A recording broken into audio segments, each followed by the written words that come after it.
Oi, gente do bem. Vamos apoiar as publicações da Fundação Bezerra de Menezes? É só curtir, se inscrever no canal, ativar as notificações e compartilhar com os amigos. Simples assim.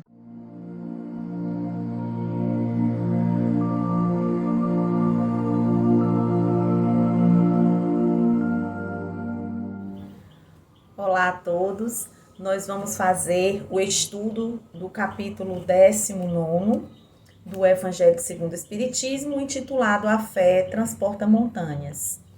Neste capítulo estão inseridos os seguintes itens: o poder da fé, a fé religiosa, condição da fé inabalável, parábola da figueira seca, instruções dos espíritos, a fé, mãe da esperança e da caridade, a fé divina e a fé humana.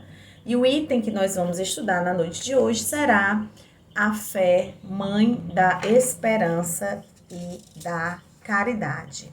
Vamos fazer aqui uma breve leitura do Evangelho para depois a gente fazer a nossa explanação. A fé, mãe da esperança e da caridade. A fé, para ser proveitosa, deve ser ativa, não deve se entorpecer. Mãe de todas as virtudes que conduzem a Deus. Deve velar atentamente pelo desenvolvimento das filhas que delas nascem. A esperança e a caridade são consequências da fé. Essas três virtudes são uma trindade inseparável. Não é a fé que dá esperança de ver cumprir-se as promessas do Senhor? Porque, se não tendes fé, o que esperais? Não é a fé que dá o amor? Porque, se não tendes fé, que reconhecimento tereis por conseguir? Que amor? Divina inspiração de Deus desperta a fé, todos os nobres instintos que conduzem o homem ao bem. É a base da regeneração. É preciso, pois, que essa base seja forte e durável. Porque se a menor dúvida vier a abalá-la, em que se torna um edifício que construísse sobre ela. Elevai, pois, esse edifício sobre fundações inabaláveis. Que a vossa fé seja mais forte do que os sofismas e zombarias dos incrédulos. Porque a fé que não afronta o ridículo dos homens não é verdadeira fé. A fé sincera é arrebatadora e contagiosa. Ela se comunica àqueles que não a tinham, ou mesmo não queriam tê-la. Encontra palavras persuasivas que vão à alma, enquanto que a fé aparente não tem senão palavras sonoras, que os deixam frios e indiferentes. Pregai pelo exemplo da vossa fé, ao dá-lo aos homens. Pregai pelo exemplo das vossas obras, para fazer-los ver o mérito da fé. Pregai pela vossa esperança inabalável, para lhes fazer ver a confiança que fortalece e leva a enfrentar todas as vicissitudes da vida. Tende, pois, a fé em tudo o que ela tem de bom e belo, em sua pureza, em sua racionalidade. Não admitais a fé sem controle, filha cega da cegueira. Amai a Deus, mas sabei por que o amais. Crede em suas promessas, mas sabei por que nelas credes. Segue nossos conselhos, mas inteirai-vos do fim que vos mostramos e dos meios que vos trazemos para atingi-lo. Crede e esperai, sem jamais fraquejar. Os milagres são a obra da fé. José, um espírito protetor, Bordeaux, 1862.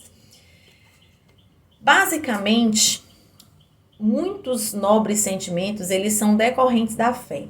Quando se acredita numa vida que existe após esta vida material, a gente vai lutar e suportar muito mais do que se a gente em nada cresce. Então, é interessante a gente pensar que não só a esperança, não só a caridade, mas a perseverança, o amor ao próximo e diversos outros sentimentos nascem a partir do momento que a gente acredita que exista algo a mais que não só esta matéria. E dando continuidade ao pensamento que a gente vinha trazendo, que a gente falou sobre a questão de muitas das vezes a nossa fé se tornar uma fé que se abala, é quando a gente coloca apenas nos nossos desejos e nossas crenças. Quando a gente coloca a fé nas mãos daquele que nos criou que nos conhece profundamente, que sabe quais são, não os nossos desejos, mas que conhece as nossas necessidades. Porque muitas das vezes os nossos desejos, eles não estão ali caminhando junto com as nossas necessidades, porque os nossos desejos, eles são materiais, eles são momentâneos, eles são mundanos. Provavelmente as coisas que nós desejávamos há 10, 15, 20 anos atrás são completamente diferentes daquilo que a gente deseja hoje e vai ser completamente diferente daquilo que a gente vai desejar daqui a 10, 15, 20 anos.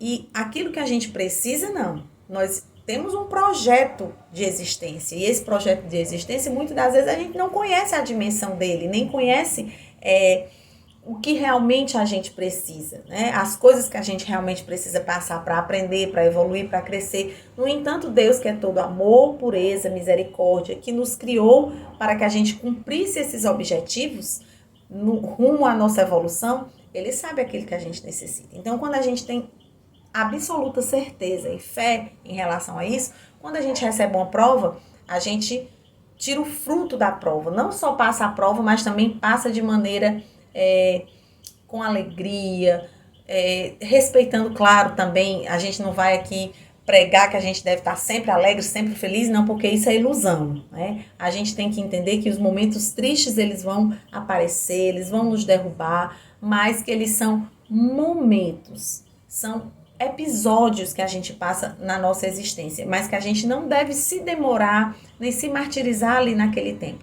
Acreditar sempre que as coisas vão melhorar e as coisas vão passar e vai ficar apenas os aprendizados.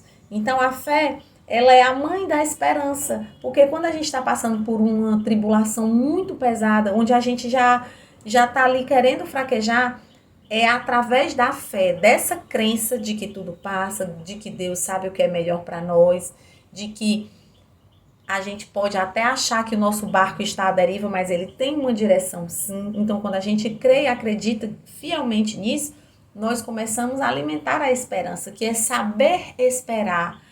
É a esperança em ação, é a espera ativa, é aquela espera que a gente sabe que a partir daquele momento não tem muito mais o que a gente fazer e agora a gente só vai repousar na espera, né? Depois que a gente construiu todas as atitudes que levaram a gente agora está só no momento de esperança.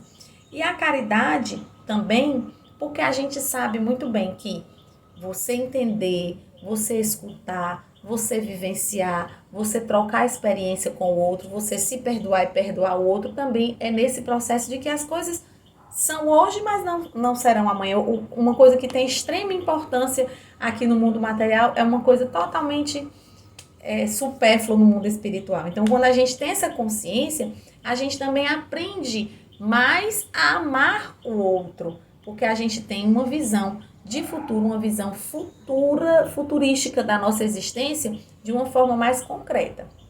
Então, a grande maioria dos bons sentimentos, eles nascem dessa certeza, dessa fé em um Criador que é onipotente, onisciente, onipresente, que conhece as profundezas do nosso ser, não só pela atual encarnação, ou pelos nossos atuais desafios passados aqui nesse momento, mas toda a nossa trajetória existencial e espiritual.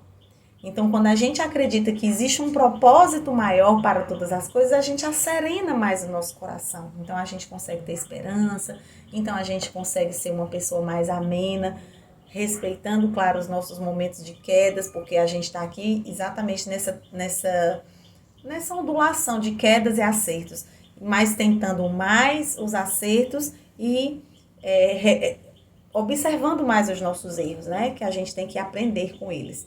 Então, que a gente possa levar a questão da fé de uma maneira racional, de uma maneira, eu preciso estudar doutrina espírita para entender como é o funcionamento da vida futura, da reencarnação, das provas, das expiações, para a partir daí eu fazer a minha base e fortalecer aquilo que eu acredito. É muito mais fácil do que a gente crer por crer, porque em algum momento nós seremos contrariados pela vida e a gente não pode, nesses momentos de contrariedade, duvidar que Deus não está sendo por nós.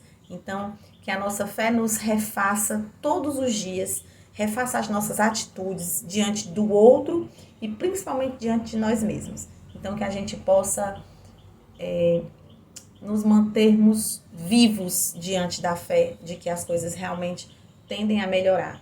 Que Jesus nos abençoe e que esteja conosco, não só hoje, mas por todo sempre, que assim seja e assim será.